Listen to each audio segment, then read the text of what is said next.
बिस्मिल्लाहिर्रहमानिर्रहीम। Students, MCQs number 17 आपके सामने। An engineer want to fix a steel washer on to a steel rod. The rod is just too big to fit in to the hole of the washer.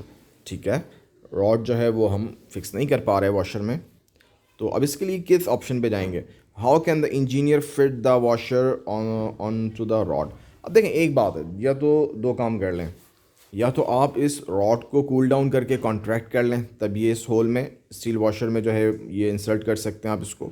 या दूसरा option ये होगा कि steel washer को आप heat करें तो ये एक्सपैंड होगा, और इसका होल जब इसका एक्सपैंड कर जाएगा तो ये स्टील रॉड इजीली इसमें एंटर हो सकेगा। तो इन दोनों में से कोई भी ऑप्शन आपको मिलता हो तो आप उस पर जाइएगा, वरना फिर आप देख लें। इन्होंने कहा है cool the washer and put it over the rod. बिल्कुल भी नहीं, वो तो मज़ीद कॉन्ट्रैक्ट हो जाएगा, सवाल ही पैदा नहीं होता। Cool the washer and the rod to the same temperature and push them together. नहीं, दोनों को ही ठंडा कर रहे हैं तो फ़ायदा क्या है? फिर तो वही सिचुएशन आ जाएगी, वही वाली बात है कि आपने दोनों को ठंडा कर लिया तो इधर से अगर आपकी रॉड जो है वो कॉन्ट्रैक्ट हो रही है तो इधर से जो ये होल है ये भी कॉन्ट्रैक्ट हो जाएगा, तब भी उसको आप इंसर्ट नहीं कर सकेंगे।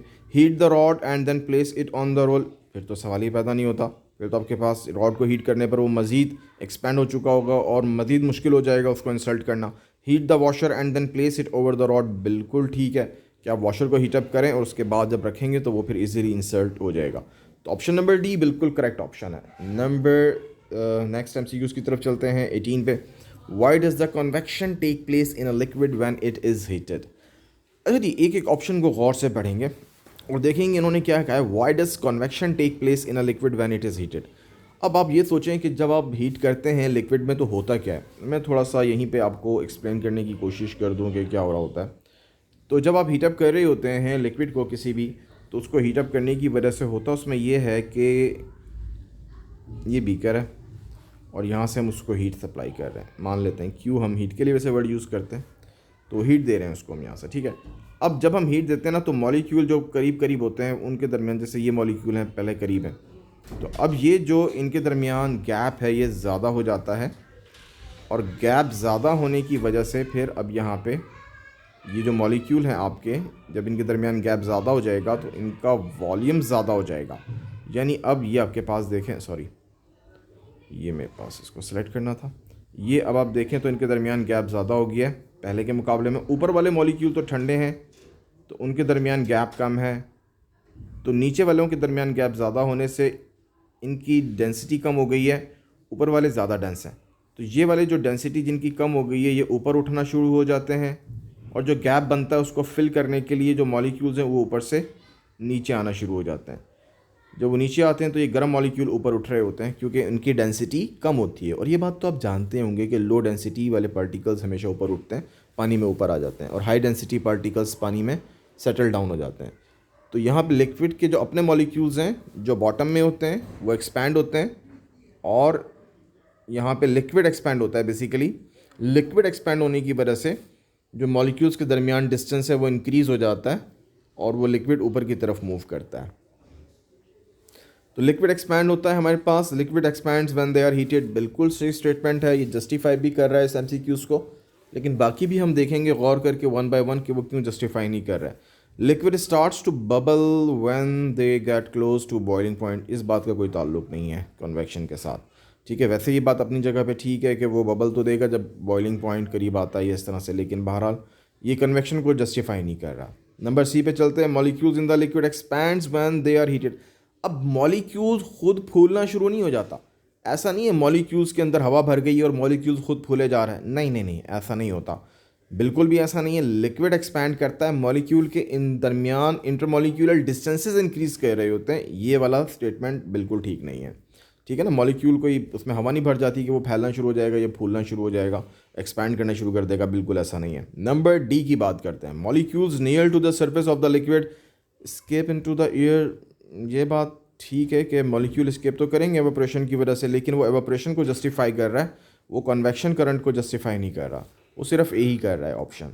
ठीक है, तो ये कुछ इतने क्लोज ऑप्शंस होते हैं कि आप इसमें से फिर एक एक को देखना पड़ता है कि भाई कौन सा MCQs में से कौन सा ऑप्शन जो है वो जस्टिफाई कर रहा है पार्ट को, और कौन सा पार्ट है वो जस्टिफाई नहीं कर रहा। ठीक है गाइज, आई होप ये आपको क्लियर हो गया होगा कि इसका ऑप्शन ए बिल्कुल करेक्ट है, बाकी ऑप्शंस ठीक नहीं है। और अगर आप सुनना चाहते हैं दोबारा रिवाइंड करके सुन लीजिएगा। Two plastic cups are placed on inside the other, hot water is poured into the inner cup and a lid is put on the top as shown. ठीक है, लिड रखा हुआ है और ये गैप भी है, स्मॉल स्पेसर भी रखी हुई है ताकि यहाँ पे आपको नज़र आ रही होंगी बॉल्स, ये स्मॉल स्पेसर्स हैं, स्मॉल एयर गैप भी है, हॉट वाटर भी है और बेंच भी है। ठीक है, ये मेरा रिपीटेड क्वेश्चन है, पहले भी एक दफ़ा आ चुका है, मैंने समझाया हुआ किसी टाइम पे, लेकिन चलें अब दोबारा रिपीट हो गया। Which statement is the correct? Heat loss by the radiation is prevented by the small air gap. Small air gap के ज़रिए तो आप हीट लॉस को रोक ही नहीं सकते भाई, रेडिएशंस के ज़रिए से। रेडिएशंस तो आराम से निकल जाती हैं, वैक्यूम में से भी पास हो जाती हैं, तो उसको तो लॉस को आप रोक ही नहीं सकते। No heat passes through the side of the either, no heat passes through the sides of the either cup. Heat तो पास करेगी, बिल्कुल करेगी, और वो रेडिएशन की वजह से लॉस भी होगा आपके पास, ठीक है ना। और कन्वेक्शन की वजह से भी हो सकता है, क्योंकि एयर मौजूद है तो वो कन्वेक्शन भी हो सकती है, तो हीट लॉस तो होगा। The bench is heated bye the convection from the bottom of the outer cup. Bottom of the outer cup से तो बेंच तक तो हीट नहीं आएगी, मैंने ये बात पहले भी बताई थी, दोबारा देख लें। सॉरी आपका, एक मिनट, ये हमें पास है, इसको हमने कैप्चर करना है। यहाँ पे देख सकते हैं आप, ये जो पार्ट है ना बॉटम बेंच, ये देखें हॉट वाटर, ये वाला पार्ट आपका जो है रेड हॉट हो जाएगा। चलेंगे ठीक है, ये मैंने मान लिया, ये आपका रेड मैंने कर दिया, ये हॉट होगा पार्ट। लेकिन होगा क्या कि एयर मॉलिक्यूल जो यहाँ पर हैं, जो ये एयर मॉलिक्यूल्स हैं, ये इससे एनर्जी को अगर एब्जॉर्ब भी करेंगे ना, और ये एयर मॉलिक्यूल्स गर्म भी हो जाएंगे, तो ये साइडों से निकल जाएंगे। यहाँ पे आपको नज़र आ रहे हैं ना, कैप बनी हुई है, ये साइडों से यहाँ से निकल जाएंगे। ये एयर मॉलिक्यूल्स इस बेंच को हीट प्रोवाइड नहीं करेंगे, क्योंकि हॉट मॉलिक्यूल्स ऊपर की तरफ उठ जाते हैं, तो कन्वेक्शन की वजह से बेंच कोई ख़ास हीटअप नहीं हो सकेगा। ये बिल्कुल भी ठीक नहीं है ऑप्शन, ठीक है ना, क्योंकि कन्वेक्शन की वजह से तो हॉट मॉलिक्यूल्स ऊपर उठ जाते हैं ना, बेंच तो नीचे, तो वो अगर गर्म भी होगी हवा तो वो तो ऊपर चली जाएगी, बेंच तो नीचे, तो ये वाला पॉसिबल नहीं हो सकता। See, the lid is use to reduce the heat loss by the convection.